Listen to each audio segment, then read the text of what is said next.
Welcome to the Roadmap to Secure Love. In today's episode, Kim and Kyle discuss how the way we respond to our partner's mistakes can either spiral into disconnection or deepen trust and intimacy. Let's dive in.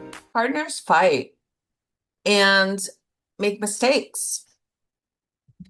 Mistakes happen all the time where we just miss scheduling, forget something, and it can either become a really big deal or not so big of a deal.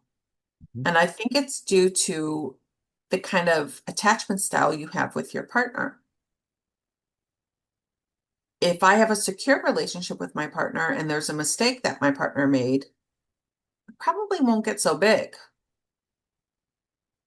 If I have an anxious or an avoidant, well, mostly anxious attachment, and something has been made, a mistake has been made, I'm going to have all of these stories that go to that mistake, and I'm not going to trust their intention. Yeah. What do you think?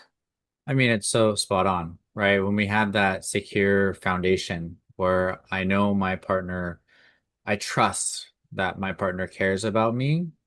We don't, when our partner makes a mistake that impacts us or inconvenience us, we don't go to this kind of story and make up an attachment meaning about ourselves or about how our partner cares about us. And instead, we just go, yeah, that sucked. I know that's not what you're trying to do. It's okay, you made the mistake. And we're able to accept an apology and move forward. Whereas in kind of that insecure dynamic, it's a lot easier just to go to this place of like, well, my partner made a mistake. They don't care about me. They don't think about my time. They don't respect what I'm doing and all the things that I'm contributing to this relationship. How could you misguide me? How could you do right? And all of a sudden we're in a bigger cycle. So then our partner's defending, that wasn't my intent. I just made a mistake. And boom, we're exploding. Right. Mhm. And this came to me because both myself and also my spouse made a mistake last week regarding our schedules.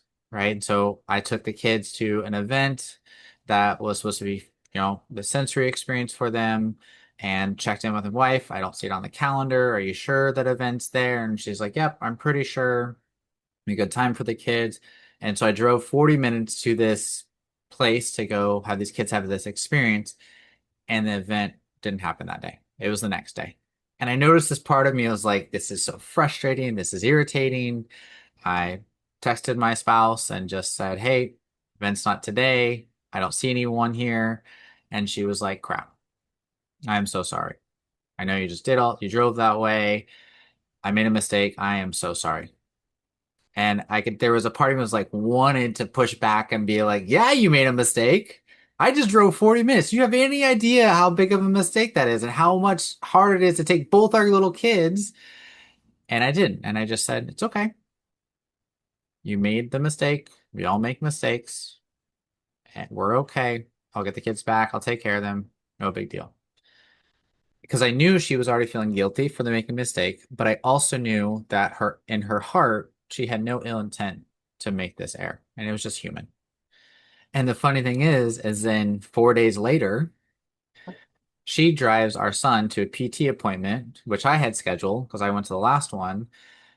And she got there, she's in the waiting room, been there for 10, 15 minutes, and they're like, you don't have an appointment today. And so I screwed up. I put the wrong date on the calendar. She texts me, hey, what happened? I guess the appointment's not for another few weeks. I'm like, I don't know. I might have put the date in wrong. Maybe I heard them wrong. I'm sorry. And I was waiting almost like, okay, how bad is this going to get? Because I know she rushed out the door, didn't even get to eat breakfast, like all this stuff happened. And she was like, it's okay. We make mistakes. And I was like, I'm sorry again.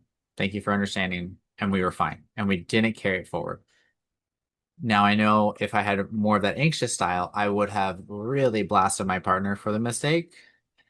And then likely would have, when I made the mistake, she would have blasted me back because we would have had that insecure dynamic where it would have been, well, if you made a mistake and you attack me for it and attack my character for it, well, then I'm going to blast you back when you make a mistake.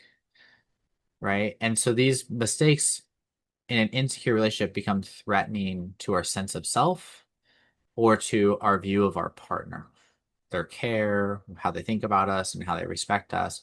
Whereas in secure relationships, that stuff doesn't come up because we trust our partner's intention, we trust their love, we trust their care.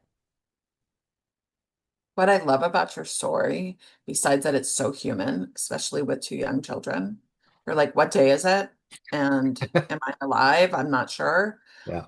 Um, is that you probably had to self-soothe a little bit. Oh, yeah. And so that I think is also important for a secure relationship is to say, yes, this is frustrating. My partner's intention is good. They didn't want me to go 45 minutes one way to go to nothing. Right.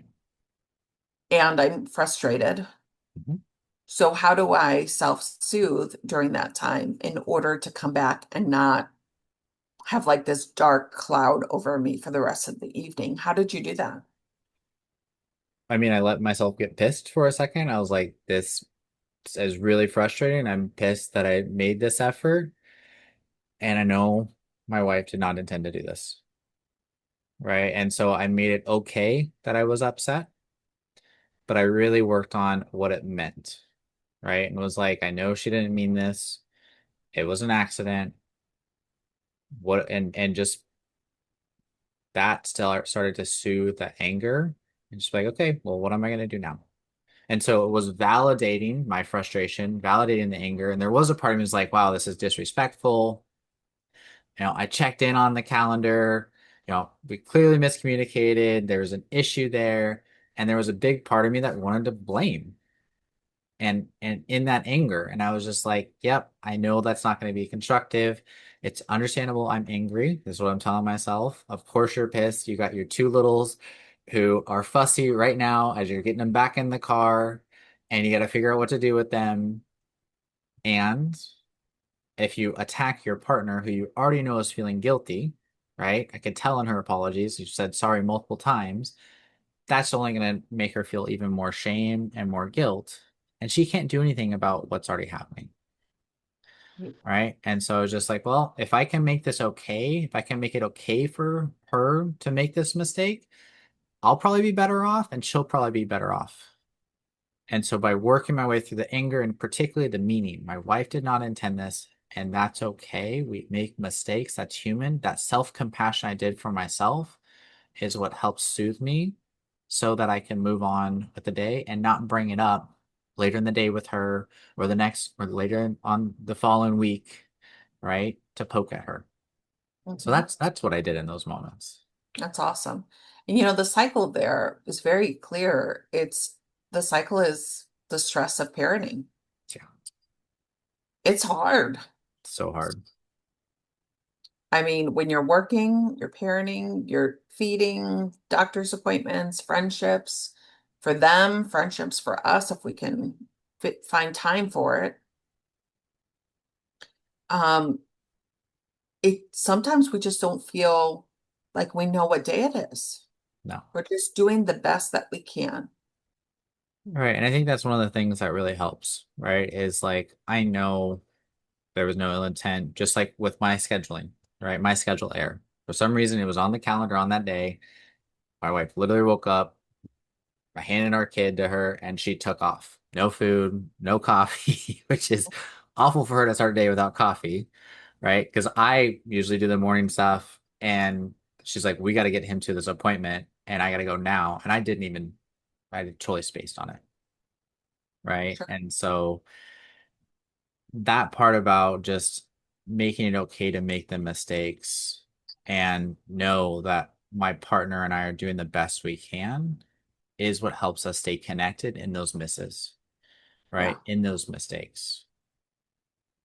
But then what do we do if we don't find ourselves in that and we make something that could just in a secure relationship could be like, ugh, I'm going to self-soothe. My partner has good intentions.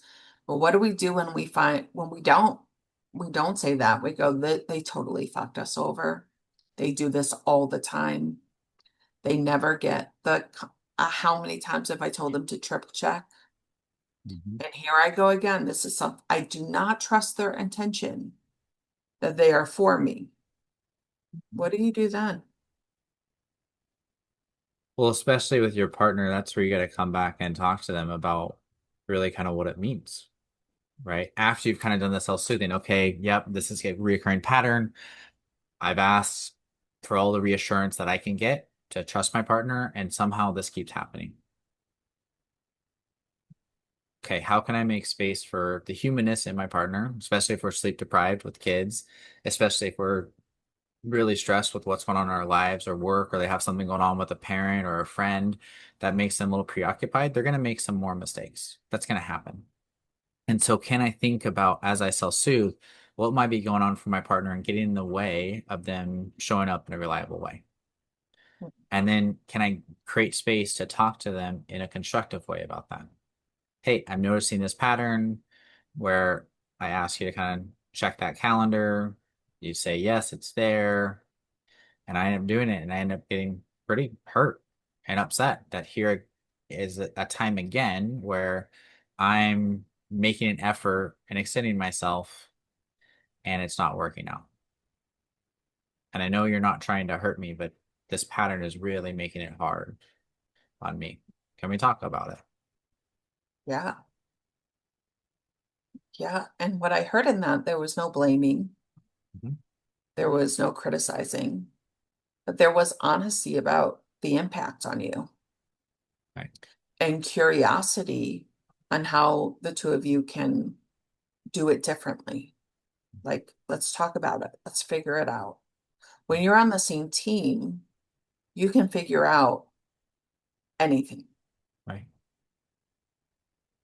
If you two are enemies,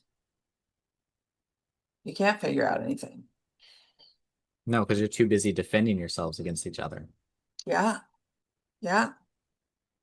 So be on the same team, allow yourself to feel whatever you feel, and make space that your partner's intentions are good for you, are good towards you. Right. I think the other thing that I also hear in kind of that role play was also in a way kind of holding myself and my partner accountable. What is getting in the way that this pattern keeps happening? We got to Mhm. explore this because this isn't just a one-time thing where it's like, oh, we made a mistake, okay, but this has happened 4 or 5 times, right? Well, we got to figure out what's going on here, what's getting in the way of you saying one thing and then me having such a different experience and holding them accountability with curiosity. Yeah. And it might not be your partner's fault that it keeps going awry. I might have something to play in it, right? Right. Or the system, our household, the way we do life, Hmm. the way we do work, the way we do sleep Hmm. needs to change in order for us to flow well together. Right. So to be curious about what areas we both can change in order to be our best selves going forward. Right.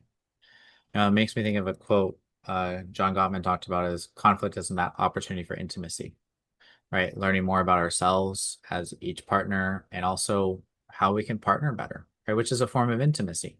How do we partner so these things that unintentionally hurt each other stop happening?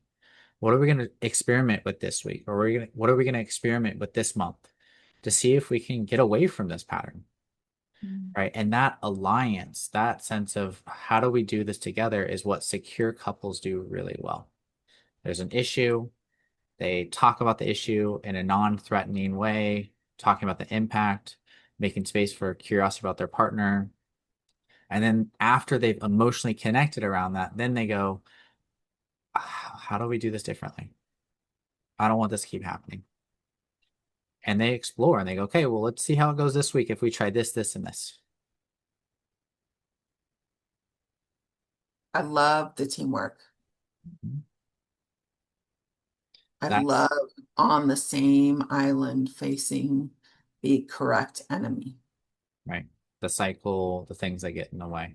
And that is what's so different from secure couples and insecure couples, right? Insecure couples, because of the wounding we've experienced, our brain often goes to What's this mean about my partner's care? What's this mean about what I deserve? What's this mean about how important I am? What's this mean about how much my partner values or loves me? Right? Because we did not have that safer context growing up, our brains adapted to analyze these situations through this threatening message. When our partner makes a mistake or they keep making the mistake, it must mean because I'm not important enough to them. And then we go to our partner like, I'm clearly not important enough. You've done this now 4 times. What's wrong with you, bro? And all of a sudden, they're going to be like, what's wrong with you? I've done this, this, and this. And all of a sudden, we're in a cycle. Right. And so if you find yourself in that, that's okay. Slowing down, self-soothing, and going, what is that story I'm telling myself about this? What does this mean about my partner? What does it mean about me? And how can I let my partner into that story without making that story feel so true that it then gets put on them? Yeah. Story checking. Mm-hmm. Yeah. Yeah, I like it's something Brene Brown really talks about too, right? This is a story I'm telling myself about, what just happened. And by doing that, it softens your partner from you're the problem. It helps them go, okay, this is the narrative, what the impact has had on me. This is the story I'm telling myself. And it gives your partner a chance to help you with that story. Mhm. And that's where the teamwork can quickly come back into play. Mhm. And that's how mistakes just are mistakes that happens between people and not huge conflicts Right. that last forever. Mhm. As we wrap up, here are today's key takeaways. Trust your partner's intentions, practice self-soothing, respond with empathy, repair with honesty, and build teamwork through conflict. Follow Kyle and Kim on Apple, Spotify, and YouTube. Be sure to sign up for the Secure Attachment Path course to explore your attachment style, uncover relationship patterns, and learn practical tools for building secure connections. Link to the course can be found in the show notes and on our website. Until next time, stay connected and love fully.